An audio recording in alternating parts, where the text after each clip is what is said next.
Shalom to everybody in the chat. It's good to see everybody. Hope you're doing well in all four corners of the earth.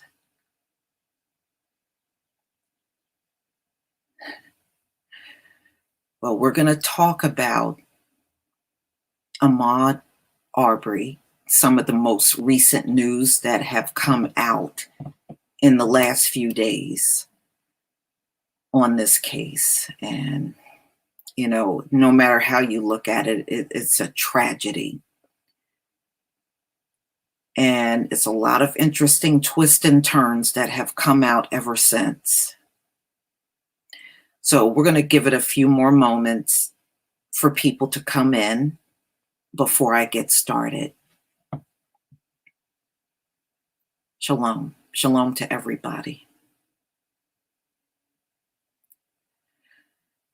Well, I'm going to be doing current events on Saturday, and we're going to touch on some of the topics that have come out recently.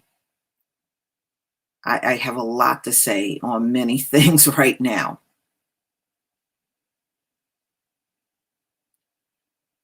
So I have not done a video on HR 6666, and that's because I wanted to save that particular topic for live stream on my current event. So we'll get into talking about that.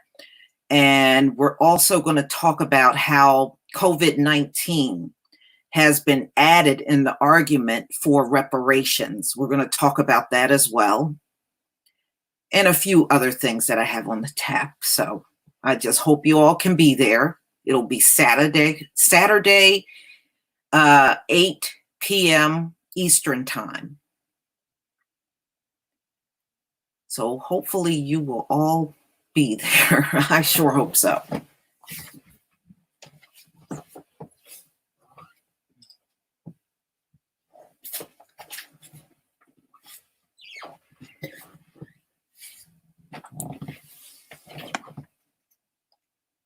Okay.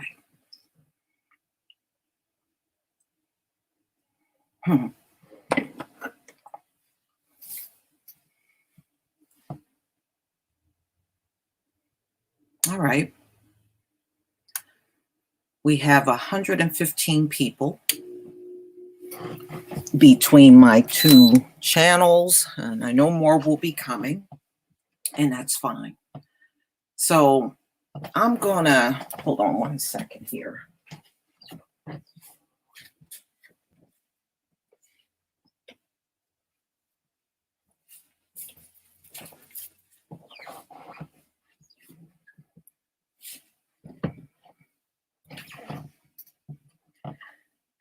Okay.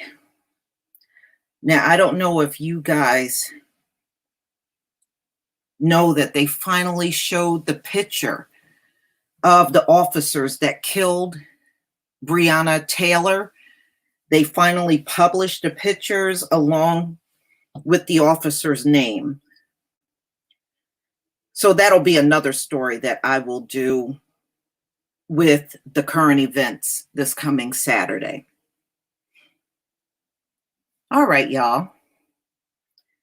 Let's get started on some of the newest things that came out. Let's see, is that here?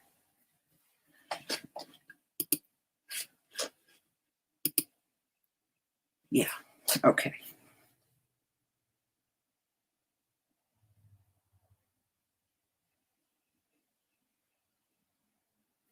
All right, let me go ahead and share my screen.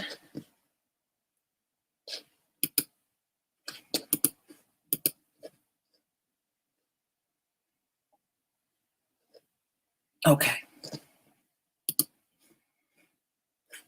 Now, let me just make sure everybody can see my screen. Give me a 1 if you can see my screen.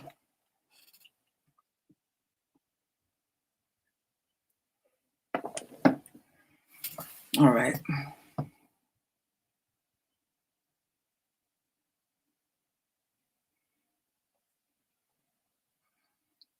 Okay, thank you. No, everything died down with police shootings because we were all, and still are many of us, on stay at home. So the police did not have access to us all this time. You know, that's why they're going crazy every time they see someone up in New York that's Black and tackling them down to the ground, screaming about social distancing. But they don't seem to have those same concerns when it's a high IQ person. They suddenly don't have those concerns about social distancing. All right, let's get started. Now, this is a story that came out today on the New York Post, ladies and gentlemen. Ahmad Arbery may have had previous run-in with alleged killer. So when they saw him, they actually knew who he was. It was not the first time they had encountered him. So according to this article, they had a run-in 2 weeks before the shooting. And they also believe there are more witnesses in this case, and I'll explain why they came to that conclusion.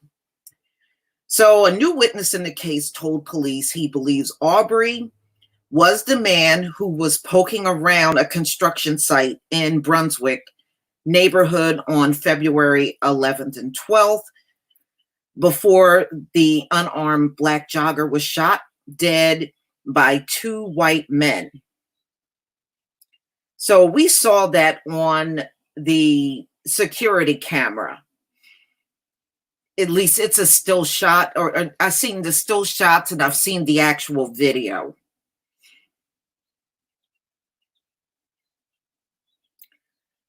Okay, so we know what happened. They pulled up to him and demanded that he stop jogging, which they had no right to do.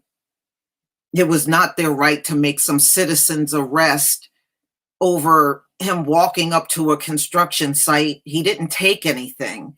So that their reasoning is just completely bogus. All right.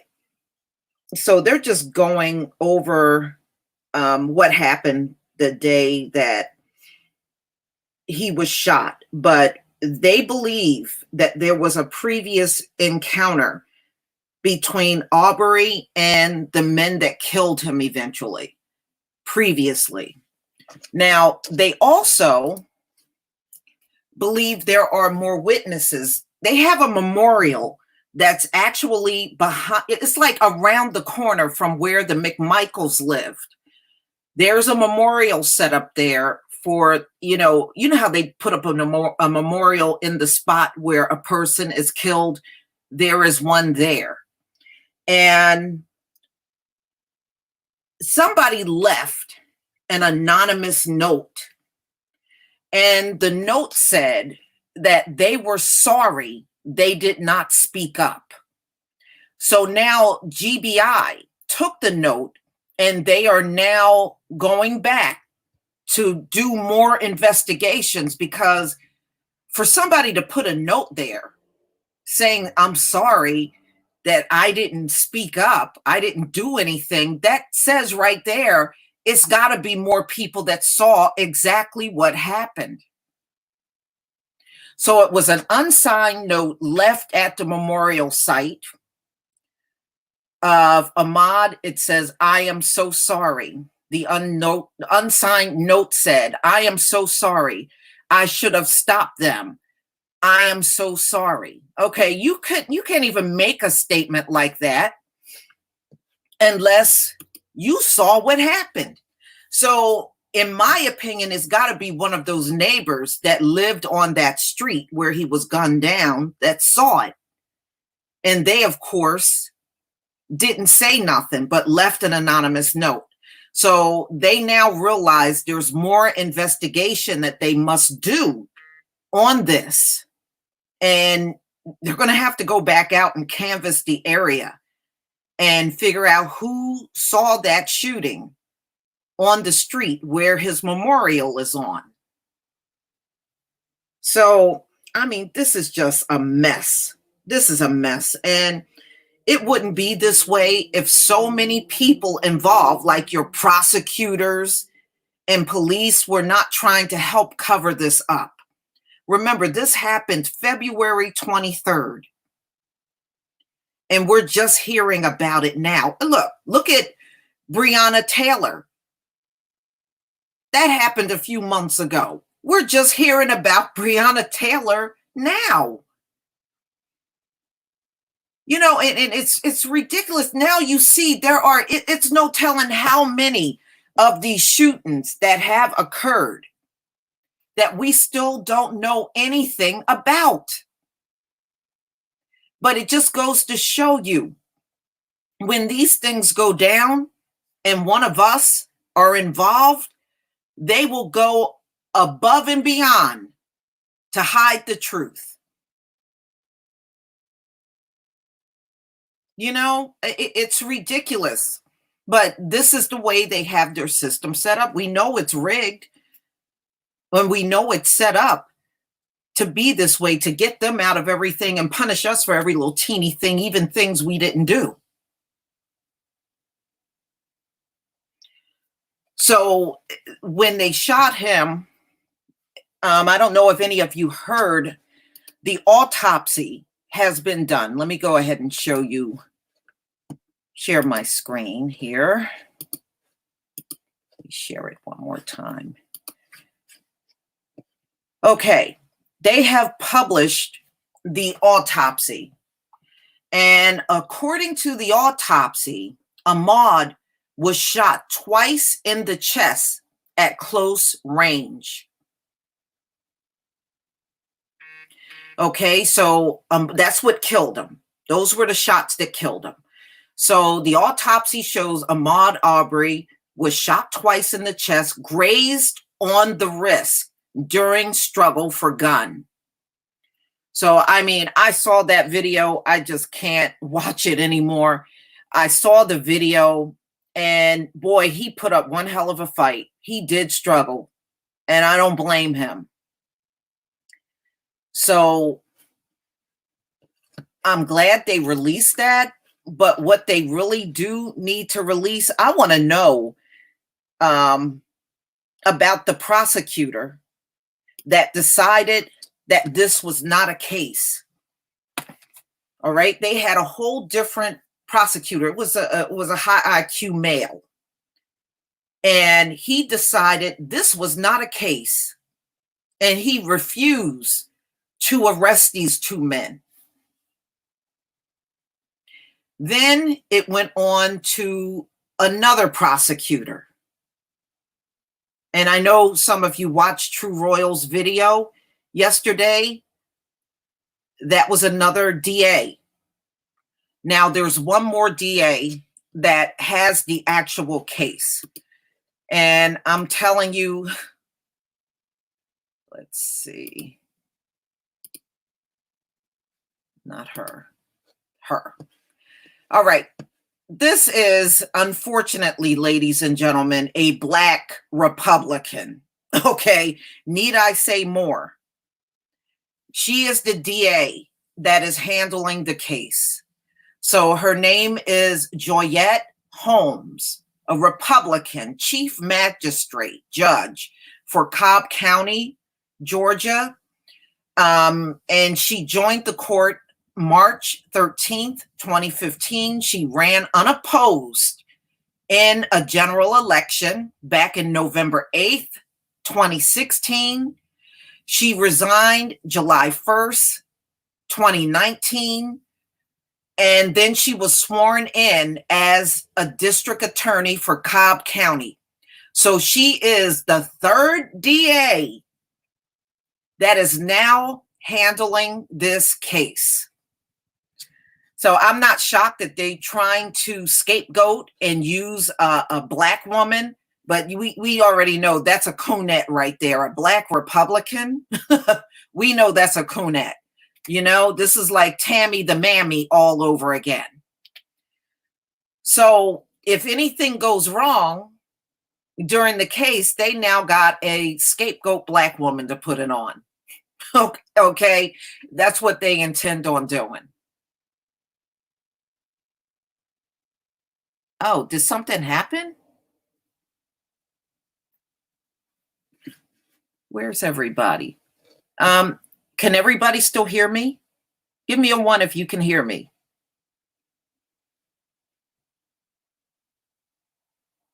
Why is there a zero? Hello?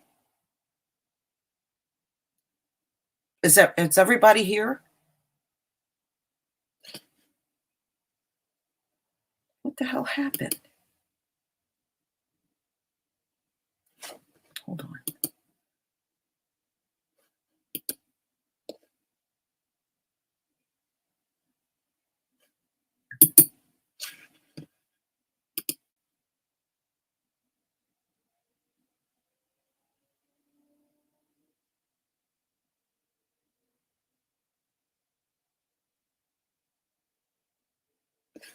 Okay, I have no. Okay, I guess I lost my stream. I don't see anybody here anymore.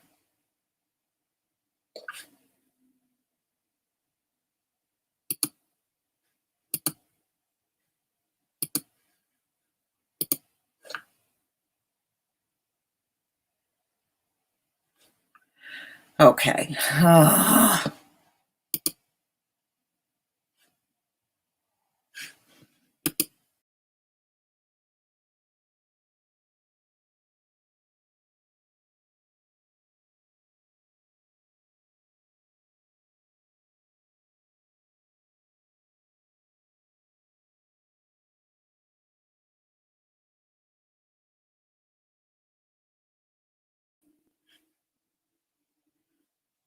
Okay, I have no idea to what happened to my stream.